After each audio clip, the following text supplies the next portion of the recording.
Hey guys, morning. Morning. Happy Wednesday DEF CON Black Hat. Yes, Actually, it's sir. happening today, but Yeah, I got it going on this week, but I'll be joining the fray tomorrow. yeah, I'm excited to hear what you see and what you learn, and come back with some good stories for us for next week's or 2 weeks episode right now. Yeah. Hopefully, I don't come back with any Trojans on my system. Don't bring anything. A lot of malware on my phone, but Sure, I was going to ask if you're bringing burner equipment. Bring a Chromebook and bring a burner phone. Usually and an old flip phone. Yeah, no kidding. Yeah. Usually I'll wipe my devices before kind of cleaning them out, but and then that'll be all I do. But this year, because I'm actually staying where the conference is hosted, I may very well be, using burner devices. So don't blame me there. Yeah, capture the flag. Don't go on the general Wi-Fi. Right. Yeah. Sure. Yeah. For the unofficial capture the flag, the wall of sheep, as we call it. Yeah. Yeah, it's actually crazy that they may be changing that this year due to some issues that happened with DerbyCon. They got shut down because of some issues, let's just say, and people were posting inappropriate stuff on those kind of boards, and as a result. And also, I would say don't use your ATM card, debit card anywhere near any ATMs in like a half-mile radius. Oh yeah, of the event. Probably gonna be a lot of passport scammers locked away in the anti-reader stuff or whatever, right? Yeah, well, I've always thought too, it must be, I wonder if the hotels there look at it as an opportunity to get some free testing. Yeah, free social engineering, right, free physical assessment. Or do they get kind of upset? I know one year they ended up finding like a legacy network that was loaded with all kind of legacy devices, and people were able to pivot through that network and whatnot, and they were pretty upset about it. So I don't know, maybe they don't take too kindly to unwarranted pen tests. That's funny. So we got a few stories today to kind of go through. We got one about Southeast Asia Telecom. We got some 0 days. We got some COVID-related stuff. We got popular exploits for 2020. I don't know, Brian, is there anyone you want to start with this week? Yeah, let's kick it off with the Chinese hackers target the major Southeast Asian telecom companies. Mm-hmm. So I guess if you go way back, so I just finished a class this semester and really went through the history of telecom overall, and I found it very intriguing, a lot of the things early on that occurred, right? So you're building out these networks, they're very costly. Right.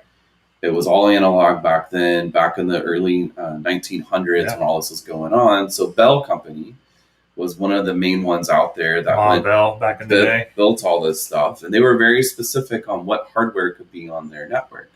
Right, so they had Western Electric was the company back then. Had to pull the brain. It was like Western there. Union, Western something, right? But Western Electric was like the one provider that could provide a lot of that hardware, and they had a monopoly and all that stuff. Yeah, and for good reason, because they didn't want things to come across their network that weren't authorized tools. And so now we see all this other type of stuff happening all these years later, with the deregulation and pulling it all together and merging these networks and having the overlap and having a larger scope to have more impact to all the users. Because back in the day, businesses would have to buy lines from two different companies, right? Like Home Co. as one example, and then Bell. And then you would buy both of those to be able to have coverage to both of your customers that could be on either side. So anyways, it's just kind of interesting to see how we've deregulated all of that. And then here we are now getting some attacks coming in and hitting that core infrastructure. And communications is so huge, right? Mm-hmm. So it's not just phone anymore. Right. Then you started having dial-up modems, and now it's all done over a digital platform, right? So it's all ones and zeros now. It's no longer the analog stuff. Yeah. So it's just kind of interesting how critical and core this is, and how attackers are going after that main communication. Because if you can't get across the internet, then you can't, or make a phone call or whatever else, like you're cut off from the rest of the world at this point. Yeah, I mean, like how many times have you been, like around this area where, like, let's just say Verizon or AT&T has a blip or an outage for a couple hours, and like your coverage is down, but you can still ride the data and do like a FaceTime call or FaceTime audio, and if you can essentially see everything, then it's a great spying mechanism, right? I mean, you're seeing text, you're seeing the data, the web traffic, the phone calls, the phone logs, I think, in this one.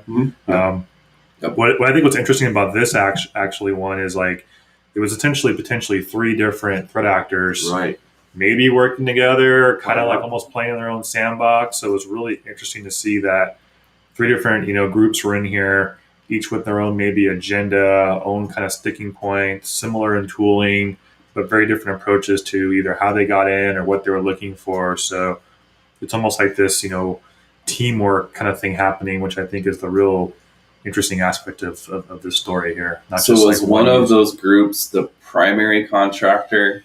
The other two were subbed out. You never know. 1099. Yeah, and you can often tell that by looking at the different pieces of code that they end up placing onto the systems and just seeing how clean it is. If you see one set of code that's a little bit cleaner than another, but they're kind of working together, you know that it was 2 separate groups that kind of collaborated on this type of project. I don't think there was any clear indicators yet, at least on what's reported, as them having worked together, but there are a lot of signs just kind of based on the methodologies and the fact that they were on certain systems at the same time as one another. So it is kind of interesting to see the collaboration, whether it was intentional or not, but also the fact that a lot of people believe it was state sponsored. And so if the Chinese government is funding these groups for their own political interests, that says a lot too, because, like you mentioned, Derek, they're coming after call data records, billing history. So that is some high-level espionage on quite a lot of nations that actually use this, not just the individual organization and their customers, but any nation that leverages these telecom infrastructures are potentially affected. I think we've seen this too, where this is kind of getting deeper into the whole weeds of it, but going after, say, reporters and more of the media to say, hey, who are they contacting with stories and journalism? And, it kind of gets really deep there, but it's, to that point of the call with and what's kind of outgoing, what's incoming, and it's just kind of building that engineering, socialness around it. And it's interesting stuff. So that's interesting because looking at if it was one organization or country that could have hired all 3 to go after at the same time, they may not have known that as well, right? To try to get as much data as they can. Yeah. So always interesting. You never know with these things, but I'm sure the internal communications, if let's just say that these teams didn't know the others were in there and they're like, well, hey, wait a minute, this looks kind of suspect too from what we see. Right. Are they calling up some back end people saying, hey, are you in here? Right. Are you in here too with me? Right. Right. Thing. So yeah, perhaps maybe it wasn't initially intentional that they were working in the same environment, but and it kind of ended up being. I'm a little suspicious just because the likelihood of that seems a little low, but it's certainly possible. What's interesting and notable is how they got in.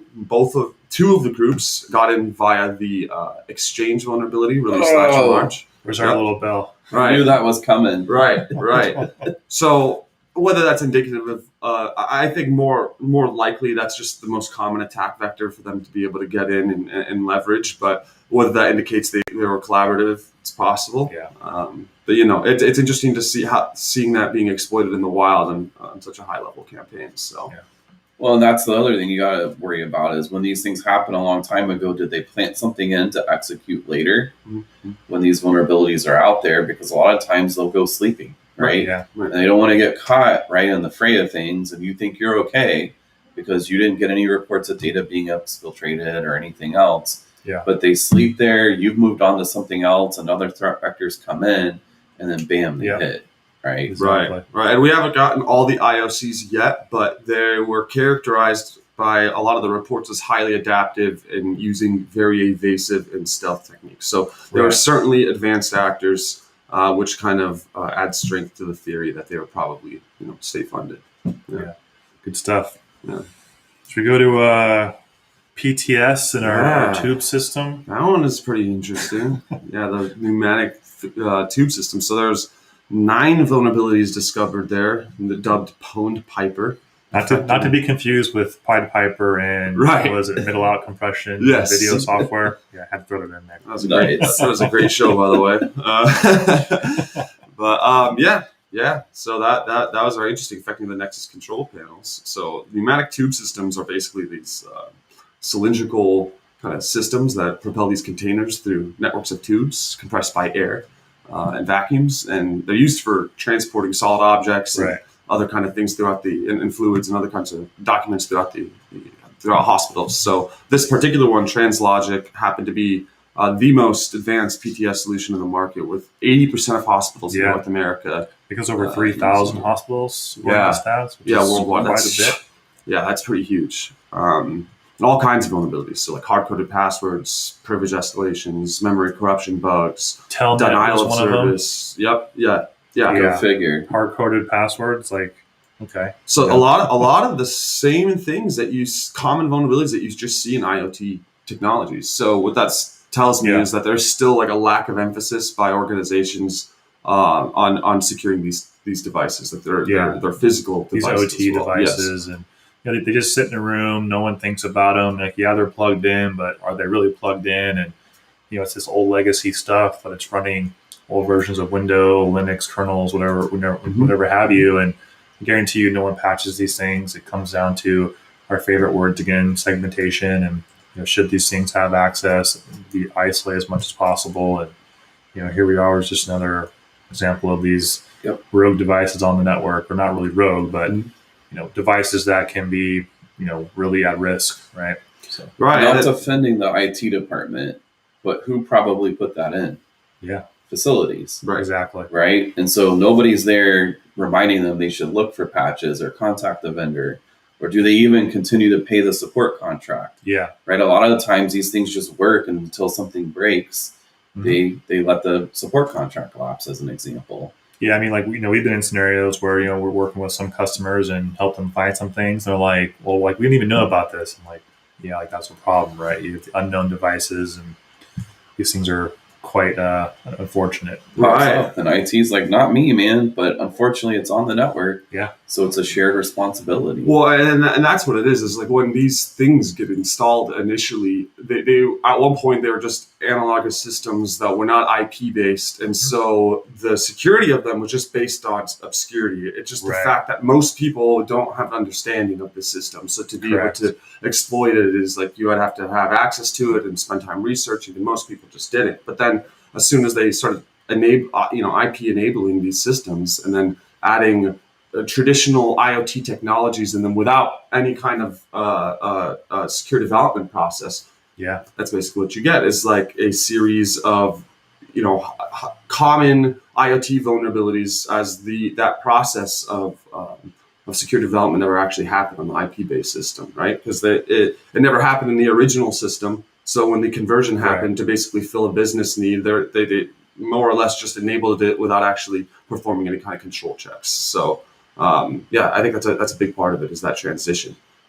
Comes down to my favorite story of the fish tank thermometer. Used as an active way to get entry into something. It's just like, everything you can have now is IP enabled. I mean, I always use the example when I talk to just kind of regular people. It's like, hey, when was the last time you actually patch your smart TV or your microwave? It's like, well, never. Like, exactly the same kind of situations here, right? I mean, you gotta look at everything as a potential what's on the network now for reals, and inventory and things like that. Well, yeah, super key. Some people don't even include that in their inventory as part of their network assets. Yeah, they just go by, I have 500 users. Like, I have 500 users and 10,000 widgets. Right. It's like, that's like, what about these legacy? It should be more like, how many ports do you have? Let's start with that, and then just assume everything at least has something plugged into it. Right, or two or three things, right? Because you have a phone daisy chain to a computer or whatever else that might be behind all that as well. 2.5 devices per person. Or that user that puts a hub behind it, or a switch. I guess a hub's too old, but nowadays it would be a switch. Right. Yeah. Drive the network guys crazy. So to the point earlier, just skimming through this article a little bit more, is that their one model was sunsetted in 2017, and they don't even support it anymore. You guarantee, it's out there. End of support, not end of sale. Right.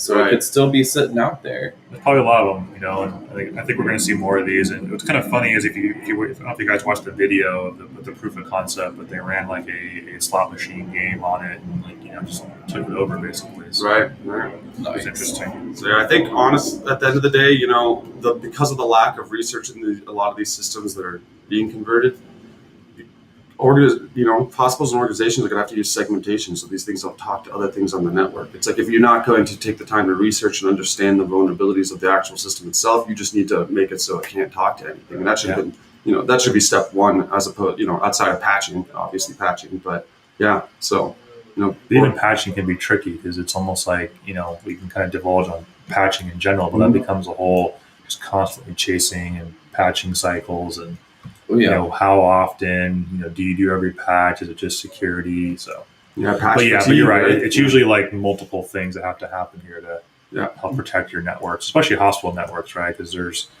so much information out there, and, like they don't need help with extra OT devices that can cause access or be allowed for access. Right. They could be sitting there playing their slot machine for years and nobody ever know. Right. They load that code on there and they're playing on it. The doctor's like, this is sweet. Nobody has an idea, and then bam, one day all that data leaks out. Yeah. Right. That's all it takes. They can plant that stuff and hang out for a long time. Yeah. All right. We got some interesting things with Italy.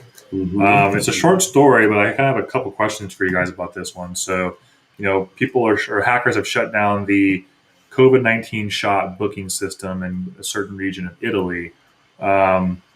Basically took over everything, shut down everything. But this one's interesting, right? Because I look at it this way. It's within the area, right? It's now that, hey, this is kind of becoming maybe a little bit political. They're asking for proof of vaccine for a lot of these things. So would you guys kind of classify this as a hacktivism type of play here, where it's maybe less about the because I can and more about the, hey, I don't like where these stances of the country or the city? I think it's very possible to do that overall, right? I mean, why would you want to block somebody from getting something if they want to do it and not get the appointments made and all that? I mean, just a counter story to this one is the passport system, right? So in the U.S., somebody hacked that reservation system, and we're selling appointments for $3,000 to $5,000 to get an appointment to get your passport renewed or get a new passport, right? To go do the interview and whatnot. So it's very similar to this type of model if you look at what was done with this vaccine and blocking off the ability to book it. So yeah, I mean, sometimes low tech's not bad, right? Just have that vaccine clinic open and go show up and get your shot. But also having people put their own data in, you're going to spell the name right, you'll get the right date of birth, and then when you go match it up later on, it'll work. Yeah, for someone like me who always gets my name spelled wrong, I can appreciate that. When you show up, you're like, wait, you spell it wrong or they spell it sometimes wrong? Sometimes both. A little bit of both. Yeah. Just check. It depends on the day. You get a couple extra A's and O's in there, and extra C or something. Yeah, and it's a good point, because when you look at the actual behavior, the actions they took, they didn't try and ransom the company. They didn't try and exfiltrate any data. It was explicitly damaging. Just offline. Right. Yeah. They're trying to take it down. Those types of attacks are really scary, and I'm surprised that we don't see, I guess, more of them. It's probably a good thing that we don't see as many of them today. I think a lot more things are financially motivated. Right. But this is a very good example of somebody, like you said, who has a political ideology or wants to send a message. Yeah. So, and especially with a system like that, with a highly politicized topic like COVID and the whole proof of vaccination, it seems to me, based on the little information that we have right now, that this was an attacker with a kind of a political agenda who wanted to send a message. Yeah, and then I'll just kind of throw it out there. Those of you watching, if you kind of agree with that, post in the comments, let us know. But I would kind of call this one under that kind of hacktivism type of play there, and just kind of fits the little bill, like you said. It's not like, hey, I'm trying to hold this thing for ransom. At least from what we can see in the story so far, right? It's more just, hey, like, I don't really agree with you, maybe politically, or your stance on something, and I want to show you why or take it out on you type of a thing. So, and thankfully it was a system like this. But what happens if it's a more integral system? We're like I said, we're lucky so far. It's been financially motivated actors with things like Colonial Pipeline and SolarWinds and Exchange. So one day somebody's going to come along that doesn't really care about money, and that's a much more threatening type of. That's a scary thought, right? Someone that really doesn't care and they want to do it just to kind of prove a point or because they can. That to me is a more scary team of individuals or whatever you want to call it than maybe someone who's really financially motivated, because it's like they don't really care, right? So it's a burn to the ground type of a thing. So. Right, and you kind of see that with the messaging of some of the ransomware groups. like how that Colonial Pipeline team walked back their actions, because they're not trying to get involved with militaries and governments. They're just trying to collect a check, and so make some money. Exactly right. And so that is far less harmless than somebody who intends to do real damage to an infrastructure. Yeah. I'll always like to joke and say that 2021, the possibility for a real hacker supervillain is very real, right? Yeah. Well, that's originally how all this stuff started, is they would deploy code that caused damage. Yeah. And nobody had an idea they could make money out of it. And somebody figured out to monetize this and hold the system ransom. And then it's a whole different business model. So we're kind of seeing the pendulum shift back to that, to the hacktivism type of model, and start locking people out for that reason, right? Yeah, exactly. Crazy stuff. Let's see. I think we have our top routinely exploited vulnerabilities. Yeah. I would ask you guys to guess, but we all read the article. Doesn't surprise me. I guess one of the interesting things is, it also makes a lot of sense, is for 2020, now we're kind of going back a year. Yes. The top targeted was really remote work, VPNs, and anything cloud. Edge devices. And it makes perfect sense because you have this, look at the kind of, March, April timeframe where everyone's like, hey, I got to take my entire company now and work from home.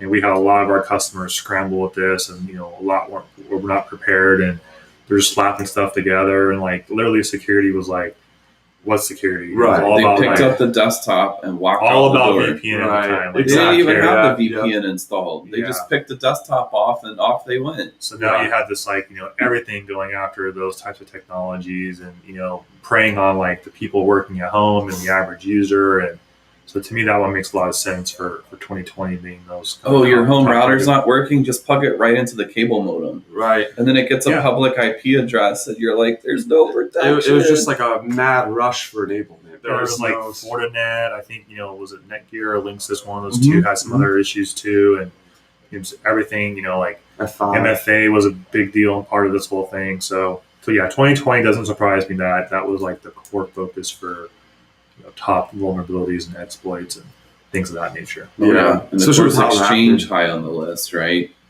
As we all know. But yeah, so I think for 2021, that one's our number one so far was I think Microsoft has 4 on this list potentially. No surprise there. 1, 2, 3, 4. This was the vulnerability. But Exchange, is the gift that keeps on giving in some of this regard.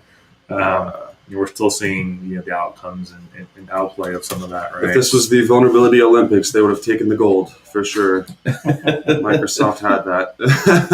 They have Fortinet in there, VMware, Celion, Pulse Secure, and then Microsoft as your top one. So, well, that's one I just don't understand. vCenter, why was that exposed publicly? I just really struggle to understand why people would have that. But I mean, I guess there's an edge case where you don't have a VPN, whatever. But.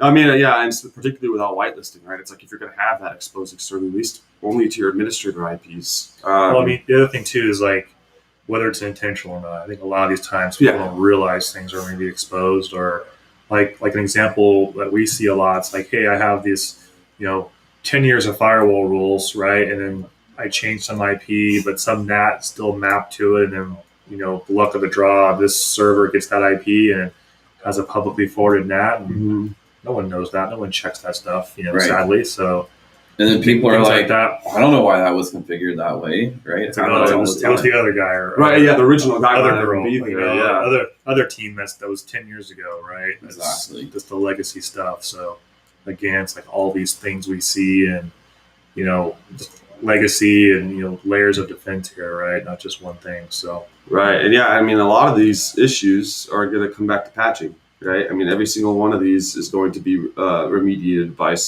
applying the recommended vendor patch, and or really enabling MFA on certain devices, so that even if they do get onto them, they're not able to actually do anything, and if their privileges are limited, then it kind of reduces the impact there. But it really does circle back to patching. And I think when it came, like you mentioned, when it came to the rush to work from home, it was all about enablement. It wasn't about controls or actually protecting the environment. So get it out there and get something working. So like like my employees can work. Right. That's really what it came down to. Yeah, because it was availability, right? Exactly. Make it happen, and don't worry about the confidentiality and the integrity right now. Well, things need to happen quickly, right? The mandates came and it was like, oh crap, we need to have everybody working from home now. So yeah, as a result, patching and even just the inventory management process like fell through the cracks, and so a lot of administrators, I think, just got fatigued. So here's a question: with all these things starting to reopen, or maybe some pausing now or whatever, but when they all come back in, should you wipe the drive? When what all come back in? All these devices that went home that are now starting to come back in. Where you have like your kids using your work laptop for Zoom school or whatever else. I mean, it's not a bad possibility. I mean, if you could pull it off, I mean, assuming, raises a question of hopefully no one's got all their data stored locally and they're not using whatever, some type of cloud system or file system. But you deleted all my kids' photos. Yeah. Exactly. Well, not to mention all my iTunes music, right? Yeah. And then not to mention if they have any kind of, to your point, if they have some innocuous or hidden malicious code in there waiting to be executed upon connection to the right network. It's a possibility, but that raises more burdens with your, maybe like your help desk teams. They would probably pull their hair out if they had to do all that. But from a security standpoint, there's definitely not a bad idea in that, right? Well, and then not to mention, even at this point, even if these devices are sitting at people's home networks, those networks at this point should be under the same monitoring and prevention controls that other networks are, right? Even if they are on that VPN network, there should still be 2FA and able to get onto there. There should still be detection and logging in that network. Yeah. And so that, nothing really changes except that you are now really liable to also manage this secondary kind of remote access network. So yeah, and then it's it just like you said, comes down to maybe even like the fact of like always on VPN, right? Like, hey, I'm working from home, but you want to secure your data. You want to treat it like basically your home should be treated like Starbucks, right? Like, AKA not trusted. Mm-hmm.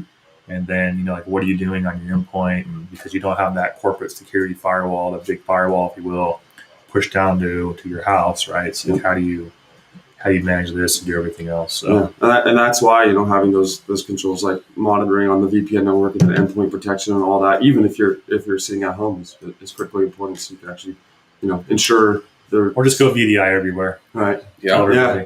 No kidding. And download a Chromebook, man, and do VDI.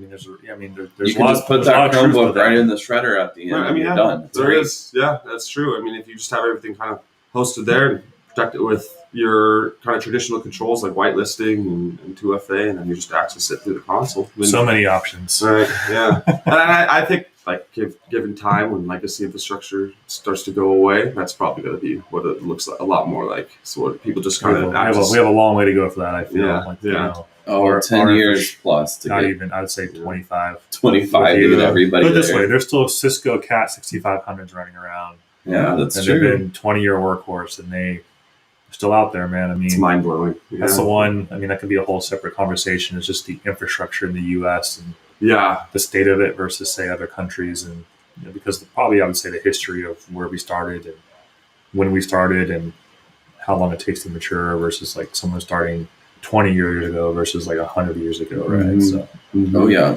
Well, our like internet speeds are at least getting faster again. We kind of stalled off when the whole net neutrality thing was passed. It's like no investment happened that year. It's kind of like a punishment. We were like behind the times on that for all that. But now the infrastructure is coming back. They're spending more money on getting fiber and stuff. I got my fiber, so I'm happy now. Nice. I'm good. So, there you go. We just got it in our building as well. So must be nice. Sorry, Brian. All right, gentlemen. Well, I think that's kind of all we had for today. Like I said, Samuel, looking forward to our next one here when you have some interesting stuff back from. Well, I can't wait to learn all the other proof of concepts and things that they'll show at Black Hat. Bring it back to all of our customers and advanced stuff like that. So. That's right. We'll have to have a kind of tactical, maybe whiteboard discussion here shortly. Yeah, there you go. We'll put a whiteboard wall right here. You can draw up on that. Yeah, let us know if you think that's a good idea. Maybe one of the shows we do a whiteboarding or a little bit deeper dive on one topic and break it down. Be sure to subscribe, like, comment, wherever we're going to put it, somewhere in there. And all right, thanks everybody. All right, take care, guys. See ya. Woo.